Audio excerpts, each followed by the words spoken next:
The topic is the juvenile justice system, and we're talking to Judge AShookhoff and Mr. Earl Jordan from the Metropolitan Juvenile Justice System. And Judge, before we had our second break, we sort of promised that we'd like to talk about the mentoring programs and some of the specific programs that you have over the last 5 or 6 minutes that you have in your office or in the system that our audience might be able to assist you in, might be able to volunteer or do whatever you believe. Great. Let me just give you first, there's a number to call to speak with our volunteer coordinator who can talk about the range of things that we're doing, because it's beyond what we have time to talk. The number is 862-8011, and that person is there on staff to help coordinate with volunteers. In terms of mentoring, we have programs that are focused on elementary school kids, the kids that Earl's working with, who need someone to help tutor, to help spend time with, to praise when they're doing well. There are excellent ways in which mentors can work with these kids. We also have some mentoring opportunities to work with older kids, mentoring opportunities to hook up with kids who are in foster care and who need an advocate to make sure that their cases are handled properly. We are also looking, that's kind of a mentoring approach.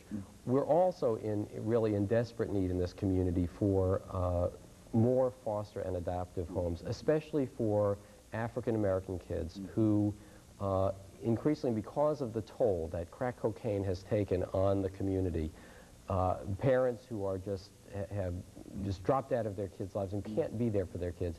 It is very important for children to be able to be raised in families, and we look to the biological family first. But if we can't do that, it's so important to have another family, a substitute family. And I am absolutely certain that within the congregations of our community, there are homes for these dependent and neglected children who need to be part of a family, and that's a very important need that we have.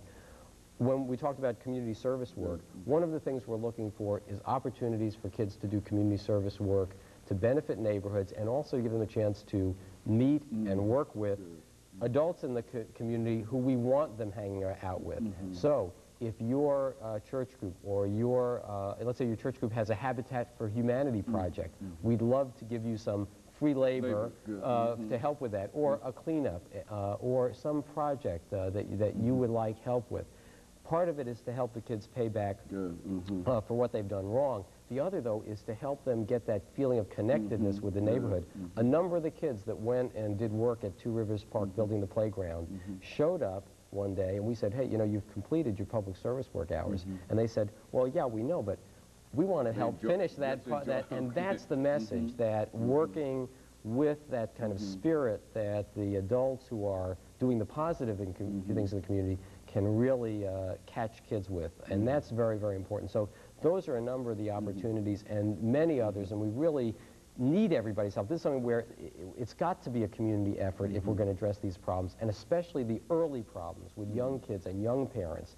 Those are things where everyone in the community has a skill, a talent, that can really make a difference in the life of a child, and therefore in the future of this community, as Earl was talking about. Judge, I think you mentioned the impact that crack cocaine is having on what you're doing.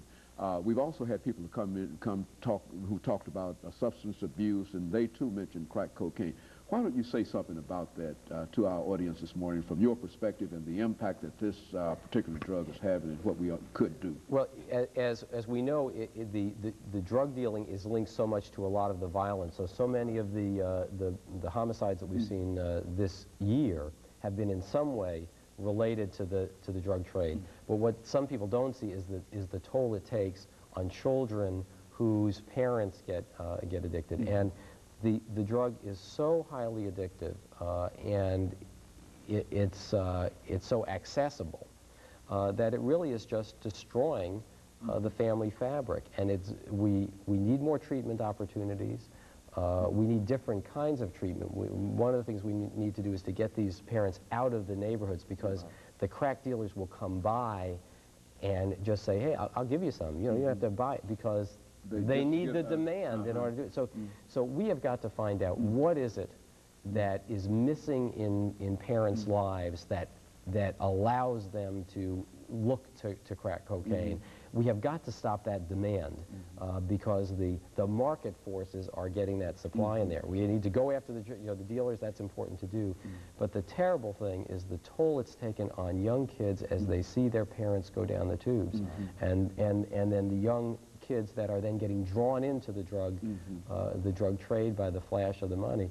Those are things as a community we've got to be structuring the time of those kids and reaching out and engaging those kids in other areas, and we've got to try to reach their parents before they turn to drugs. And I feel very important that everyone who has a drug problem ought to have access to treatment if they want it. Very good. And let me thank you over the last few seconds that we have here, Judge AShookhoff and Mr. Earl Jordan. Let me thank the two of you for coming by and giving us that excellent information about the juvenile justice system of Nashville. And even though we only had a few minutes, I'm sure that our audience has a better idea about what they can do in order to assist you. And I'm almost certain that they will be encouraged to know that if they can get in touch with you, that you can provide some kind of public service labor, not only for them, to benefit them, but it will also benefit what you're doing. And we certainly appreciate the two of you bringing us that information this morning. And let me, over these last 8 or 10 minutes, thank our audience this morning for being with us this morning and getting up as early